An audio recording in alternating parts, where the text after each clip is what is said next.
ഇത് ഗോസ്പൽ ഈശോയുടെ അടുത്ത് വരുന്നത് ഒരു ഡെസ്പെറേറ്റ് ആയിട്ടുള്ള അപ്പനാണ്. മകന് അപസ്മാരമാണ്, അവൻ വെള്ളത്തിലും തീയിലൊക്കെ വീടുന്നുണ്ട്.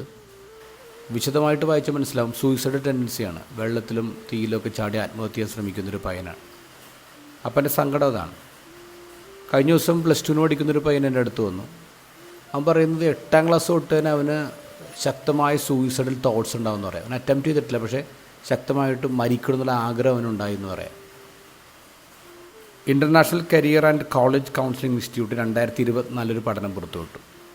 അതിലവർ പറയുന്നത് ആഗോളതലത്തിൽ അകാലത്തിൽ മരിക്കുന്ന യുവജനങ്ങൾ ആക്സിഡൻസ് കൊണ്ടാണ് മരിക്കുന്നത്, വാഹനാപകടത്തിലാണ് മരിക്കുന്നത്.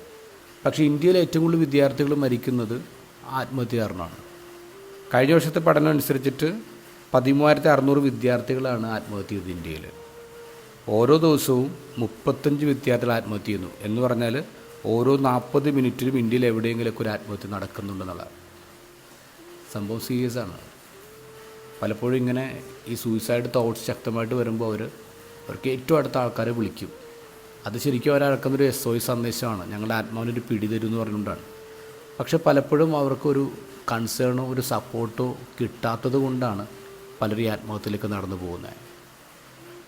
നമുക്ക് ചുറ്റും നടക്കുന്ന ആത്മഹത്യകളുടെ ഒരു സോഷ്യൽ ഓഡിറ്റിങ് അത്യാവശ്യമാണ്.